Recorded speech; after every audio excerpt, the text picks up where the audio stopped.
ఈ వీడియోలో ఇంగ్లీష్కి సంబంధించినటువంటి విల్ హ్యావ్ మనం విల్ హ్యావ్ను ఉపయోగించి ఇంగ్లీష్ను ఎంత ధారాళంగా చాలా సులభంగా ఈజీగా ఏ విధంగా మాట్లాడాలో తెలుసుకుంటున్నారు. ఇక్కడ చూడండి, మనం నిత్య జీవితంలో మాట్లాడేటువంటి మాటలు, నీవు కారుని కలిగి ఉంటావా అంటే ఫ్యూచర్లో ఎప్పుడైనా నీవు స్కూటర్ని కలిగి ఉంటావా అన్నప్పుడు, నేను ఫ్యూచర్లో నాకు కారు ఉండదు, లేదా ఫ్యూచర్లో నేను కారు కలిగి ఉంటాను, ఇటువంటి మాటలను ఏ విధంగా మాట్లాడాలి. ఇక్కడ చూడండి, will you have, will you have, will you have అంటే నీవు కలిగి ఉంటావా, నీ దగ్గర ఉంటుందా, ఇప్పుడు కాదు ఫ్యూచర్లో. ఓకే, ఫ్యూచర్లో రాబోయే కాలంలో నీవు కలిగి ఉంటావా, నీ దగ్గర ఉంటుందా. కొంచెం వాక్యాన్ని పూర్తిగా రాయాలనుకున్నప్పుడు నీ దగ్గర కారు ఉంటుందా, ఇప్పుడు కాదు ఎప్పుడైనా భవిష్యత్తులో నువ్వు కారుని కలిగి ఉంటావా అని అడగడానికి ఏమని ఇంగ్లీష్లో రాయాలి? Will you have a car, will you have a car, నీవు కారుని కలిగి ఉంటావా. అప్పుడు ఒకవేళ మనం కారుని కలిగి ఉన్నాము అనుకో, అప్పుడు ఆన్సర్ని ఏం చెప్తాము అంటే భవిష్యత్తులో మనకు కారు ఉంటుంది అని పాజిటివ్గా చెప్పేటప్పుడు ఐ విల్ హ్యావ్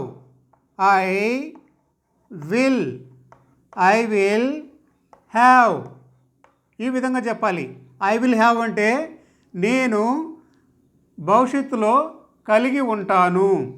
పూర్తిగా చెప్పాలంటే I will have a car, I will have a car. Okay, ఒకవేళ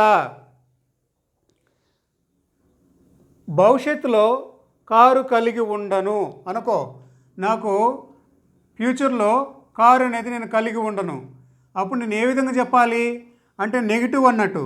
ఐ విల్ నాట్ హ్యావ్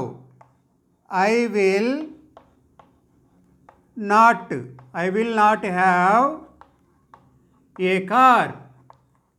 ఇక్కడ కొందరు మిస్టేక్ చేస్తూ ఉంటారు.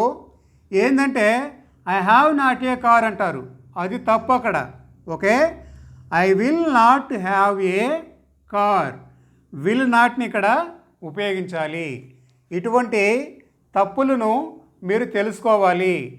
ఇలాంటి తప్పులను తెలుసుకోకుండా చాలా సింపుల్గా ఏం చెప్తారంటే I will have not car అంటారు, అది తప్పు అవుతుంది. ఓకే, సో మీకు ఒక డౌట్ రావచ్చు, ఇంతకుముందు నేను ఒక వీడియోలో వివరించాను హ్యావ్ హ్యాజ్ అనేది ఏ సందర్భాల్లో వాడాలని. కానీ ఈ యొక్క ప్రశ్న గతానికి సంబంధించినది కాబట్టి గతానికి సంబంధించిన ఆన్సర్లు అలాగే ప్రశ్నలు వేసేటప్పుడు మనం హ్యావ్ అనే దాన్ని ఉపయోగించాలి, హ్యాజ్ని ఉపయోగించకూడదు. మీలో ఎవరికైనా హ్యాజ్ను హ్యావ్ని ఇప్పుడు పరిస్థితుల్లో అంటే ప్రజెంట్ టైంలో ఎలా ఉపయోగించాలని తెలుసుకోవాలంటే నేను ఆల్రెడీ ఒక వీడియో చేసి ఉన్నాను, అందులో చూడండి. ఈ వీడియో డిస్క్రిప్షన్లో ఆ లింక్ ఇస్తాను, ఎండ్ స్క్రీన్లో కూడా ఇందులో ఉంచుతాను. ఇప్పుడు ఇక్కడ ఆమె కలిగి ఉంటుందా అనడానికి మనం ఏమని అడగాలి? ఇక్కడ విల్ షీ ఇక్కడ షీ రాయండి. Will she. ఆమె మనీ అంటే విల్ షీ హ్యావ్, ఆమె కలిగి ఉంటుందా. ఇక్కడ మనం కారు బదులు మనీ అని రాద్దాం, MONEY మనీ. ఆమె అంటే భవిష్యత్తులో డబ్బును కలిగి ఉంటుందా అని ప్రశ్న అడిగేటప్పుడు ఇక్కడ షీ రాయాలి. ఇక్కడ will she have a money. ఇక్కడ సింపుల్గా గుర్తుపెట్టుకోండి, విల్ రాయండి, ఇక్కడ హీ షీ ఇట్ దే అవి రాయాలి, తర్వాత హ్యావ్ అనేది వస్తుంది. ఓకే, సో ఆ విధంగా విల్ షీ హ్యావ్ ఆమె భవిష్యత్తులో కలిగి ఉంటుందా, ఏదైనా కావచ్చు. ఒక ఎగ్జాంపుల్కి డబ్బు అన్నామనుకో, will she have a money, భవిష్యత్తులో ఆమె డబ్బు కలిగి ఉంటుందా అని ప్రశ్న అది. అప్పుడు దానికి ఆన్సర్ పాజిటివ్ అయితే షీ విల్ హ్యావ్, ఇక్కడ ముందుగా షీ వస్తుంది, she will have a car. అలాగే ఒకవేళ భవిష్యత్తులో ఇక్కడ మనీ రాసుకోండి, కారు బదులు MONEY మనీ. అలాగే ఒకవేళ భవిష్యత్తులో మనీ కలిగి ఉండదనుకో, అంటే రాబోయే రోజులు ఆమె దగ్గర డబ్బు ఉండదనుకో, అప్పుడు ఏం చెప్పాలి? Will she not have a money, money, ఈ విధంగా చెప్పాలి. ఓకే, అలాగే వారు ఇల్లుని కలిగి ఉంటారా, గతంలో అంటే భవిష్యత్తులో వాళ్ళు కలిగి ఉంటారా. విల్ దే హ్యావ్, వారు కలిగి ఉంటారా. ఏం కలిగి ఉంటారు? ఒక ఉదాహరణకి ఇక్కడ హౌస్ రాద్దాం, HOUSE, హౌస్. ఓకే, ఇక్కడ THEY will they have a house, వారు ఫ్యూచర్లో అంటే రాబోయే రోజులో ఇల్లుని కలిగి ఉంటారా అని అడిగేటప్పుడు ఈ విధంగా అడగాలి. ముందుగా విల్ రావాలి, తర్వాత హీ షీ ఇట్ ఇలాంటివి వస్తాయి. Okay, you.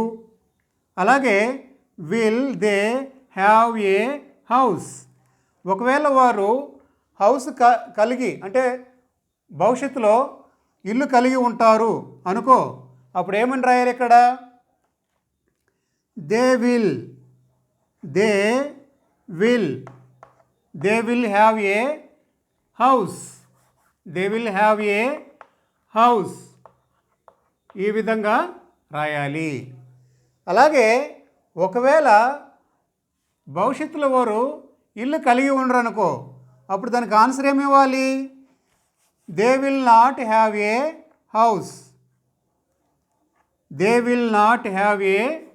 హౌస్, ఇక్కడ హౌస్ రాయాలి. మీకు ఒక ఎగ్జాంపుల్గా ఇవి వివరిస్తున్నాను, బాగా గుర్తుపెట్టుకోండి.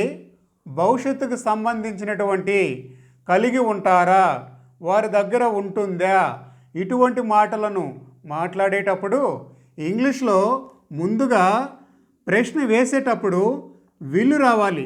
ముందుగా విల్లు, దాని పక్కన he, she, it, I, they ఇటువంటివి వస్తాయి. మనం ఇక్కడ పేర్లు కూడా రాయవచ్చును. ఓకే, తర్వాత హ్యావ్ అనేది వస్తుంది. అలాగే హ్యావ్ అనేది వస్తుంది, దీని పక్కన మనం ఇంకేదైనా వస్తువులని రాయవచ్చును.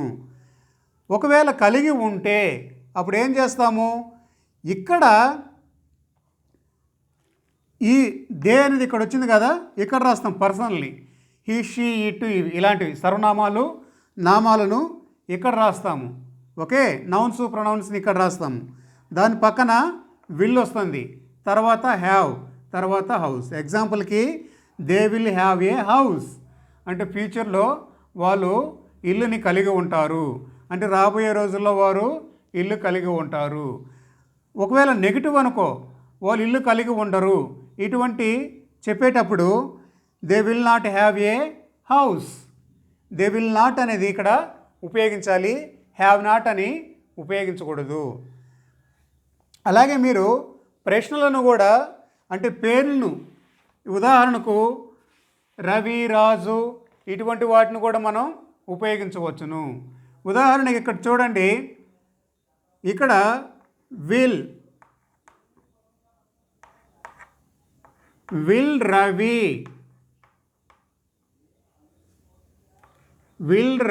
Have car? Will Ravi have a car? అంటే రవి భవిష్యత్తులో కారు కలిగి ఉంటాడా? ఓకే, అతనికి రాబోయే రోజుల్లో కారు ఉంటుందా? ఇటువంటివి మాట్లాడేటప్పుడు will Ravi have a car ఈ విధంగా అడగాలి. ఒకవేళ రవి గనక కారును కలిగి ఉంటే, కారు కలిగి భవిష్యత్తులో గనక రాబోయే రోజుల్లో కారు కలిగి ఉంటే మాత్రం అప్పుడు ఏం చెప్పాలి answer? Ravi will have a car. Ravi will have a car. అలాగే ఒకవేళ భవిష్యత్తులో కారును కలిగి ఉండడు అనుకో, నెగిటివ్గా చెప్పాలనుకున్నప్పుడు Ravi will not Ravi will not have a car. ఇలా ఉపయోగించుకోవాలి. ఇక్కడ కన్ఫ్యూజ్ కాకండి. సాధారణంగా మాట్లాడేటప్పుడు ఇట్లా సింగులర్గా ఉన్నప్పుడు హ్యాజ్ అనేది ఉపయోగిస్తాము, కానీ విల్ ఉపయోగించే దగ్గర హ్యాజ్ రాదు, హ్యావ్ అనే ఈ యొక్క వర్డ్ని ఉపయోగించాలి. హ్యావ్ తర్వాత హ్యావ్ నాట్ అనకూడదు, విల్ నాట్ హ్యావ్ ఇవి వాడాలి. ఈ విధంగా మీరు చాలా సింపుల్గా ఈజీగా ఈ యొక్క స్పోకెన్ ఇంగ్లీష్ని, గ్రామర్ని తెలుసుకోవచ్చును. అలాగే నేను భవిష్యత్తులో ఇల్లును కలిగి ఉంటానా అంటే నేను మన గురించి అడిగేటప్పుడు అప్పుడు ప్రశ్న ఏం వేసుకుంటారు? Will I have a house? నేను భవిష్యత్తులో ఇల్లు కలిగి ఉంటానా అంటే ఒక ప్రశ్న మన మీద మనం వేసుకుంటున్నాము. అంటే రాబోయే రోజుల్లో నాకు ఇల్లు ఉంటుందా అని చెప్పేటప్పుడు will I have a house అడిగేటప్పుడు ఇట్లా ప్రశ్న. ఇప్పుడు ఒకవేళ కలిగి ఉంటాననుకో, అప్పుడు అవతల వ్యక్తి ప్రశ్న సమాధానం ఏం చెప్తాడు? మనకు కనుక ఇల్లు కలిగి ఉంటే అప్పుడు ఏం చెప్తాడు అక్కడ? You will have a house. ఇప్పుడు ఒకవేళ మిమ్మల్ని ఎవరైనా ఒక ప్రశ్న అడిగారు అనుకోండి, ఎవరైనా will I have a house, నేను రాబోయే రోజుల్లో ఇల్లు కలిగి ఉంటానా అని మిమ్మల్ని ఎవరిని అడిగితే, వారు కనుక రాబోయే రోజుల్లో ఇల్లు కలిగి ఉంటే, ఇల్లు కనుక ఉంటుంది అనుకుంటే అప్పుడు మీరేం చెప్పాలి? You will have a house. ఒకవేళ రాబోయే రోజుల్లో భవిష్యత్తులో వారికి ఇల్లు కలిగి ఉండరు అనుకో, అప్పుడు ఏం చెప్తారు? You will not